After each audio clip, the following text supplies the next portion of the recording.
제5장 나와 관계를 위한 마음의 균형 찾기. 나를 긴장에서 해방시키자.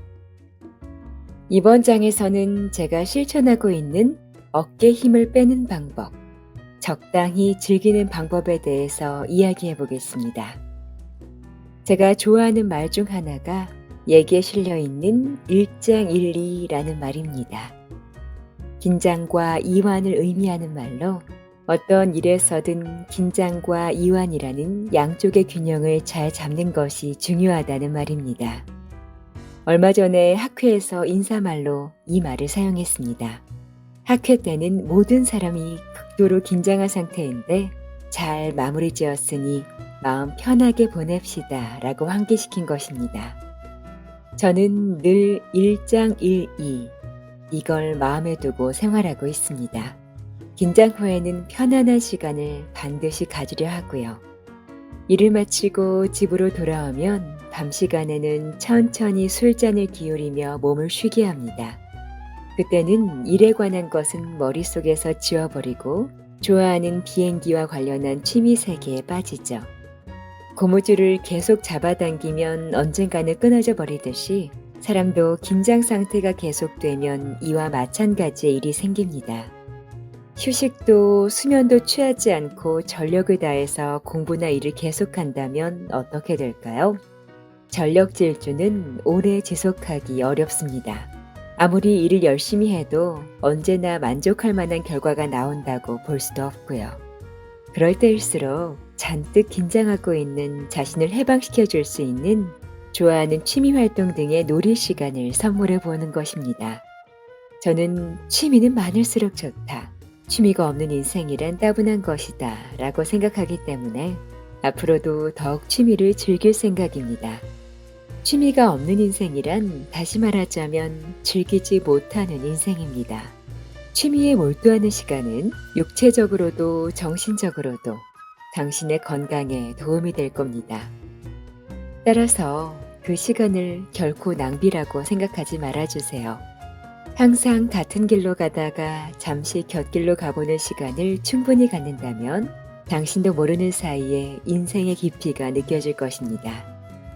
함께 있으면 마음이 편안해지는 사람일수록 이것에 대해서 아주 잘 알고 있습니다. 누구에게나 권하고 싶은 관찰의 재미. 저는 기록하는 것을 좋아합니다. 오랜 세월 끊임없이 반복하는 동안 무엇이든 메모하는 버릇이 몸에 배어버렸습니다. 예전부터 일기장 겸용으로 쓰고 있던 수첩의 개수만 봐도 그 사실을 잘 알 수 있습니다. 거기에는 그날의 예정이나 일어난 일들이 빼곡하게 적혀 있습니다. 오늘은 이런 물건을 샀다. 이런 음식을 먹었다. 이런 사실을 발견했다. 등 일상에서 일어나는 자잘한 일들을 최대한 상세하게 기록하는 것입니다. 그 어떤 수첩을 보더라도 공백을 찾을 수 없습니다. 덕분에 기억에서 완전히 사라졌던 수십 년 전의 일들도 수첩을 펼치면 한순간에 되살아나곤 하죠. 이 기록 귀신, 메모 귀신 체질은 틀림없이 유전이라 여겨집니다. 아버지 또한 유명한 메모 귀신이었기 때문입니다.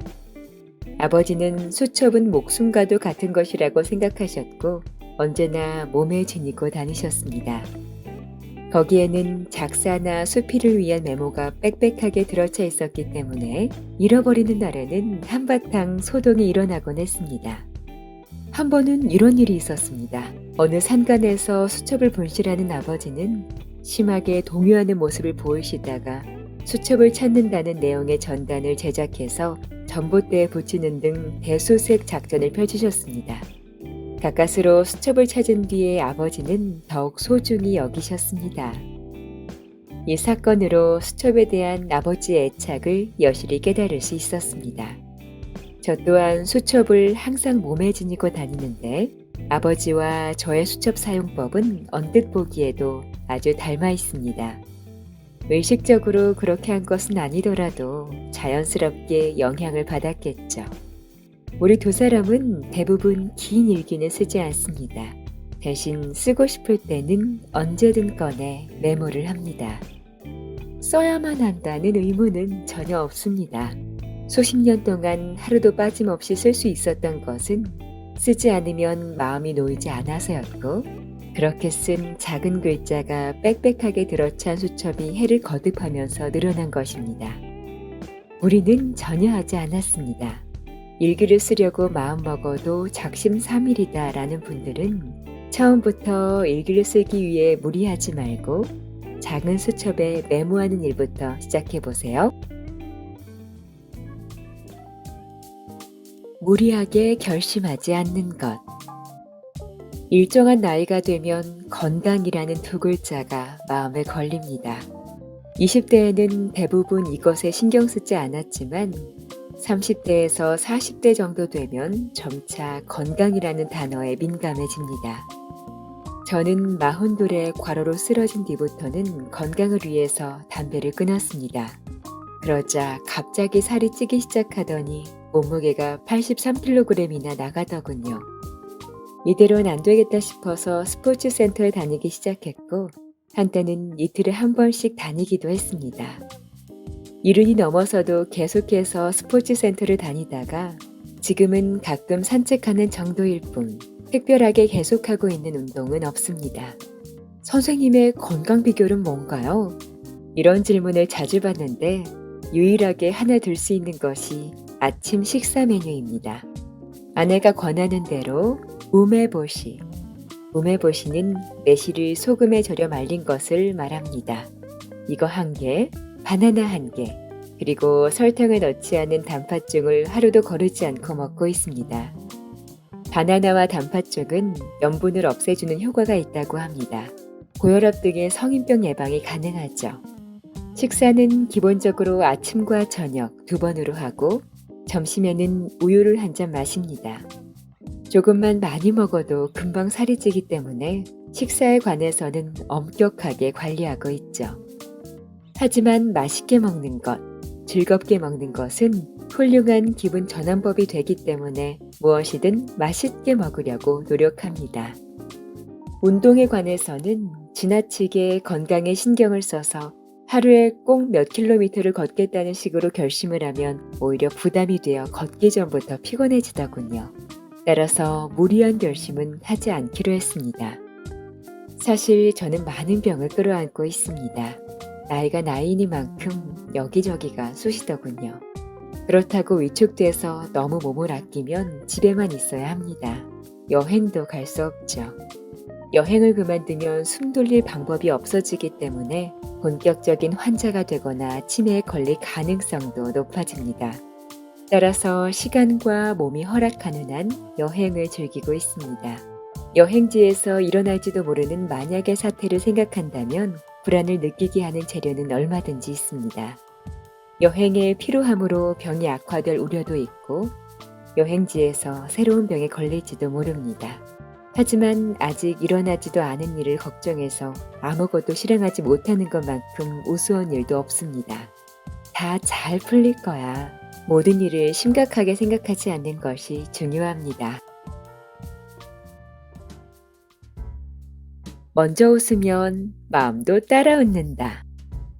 사회생활을 하다 보면 누구에게나 감정을 억제하지 않으면 안 되는 순간이 있습니다. 완전히 피한다는 건 애초부터 불가능한 일이죠. 하지만 고민, 불안, 슬픔, 노여움 등 부정적 감정이 허용량을 넘어 축적된 경우에는 얼른 방법을 써서 줄이지 않으면 몸과 마음에 지장이 생기고 맙니다. 우울한 기분이 계속되면 몸에서 암이나 바이러스로부터 몸을 지키기 위한 면역 시스템이 제대로 작동하지 않습니다. 마음과 뇌의 역할에는 그만큼 밀접한 관계가 있기 때문에 너무 우울한 상태라면 견딜 수가 없습니다. 그렇기에 평소에 감정을 잘 소화해야 하는데 제가 쓰는 방법 중 하나는 어쨌든 웃자입니다. 우울할 때 웃으라니 말이 됩니까? 이렇게 말할지도 모르겠습니다.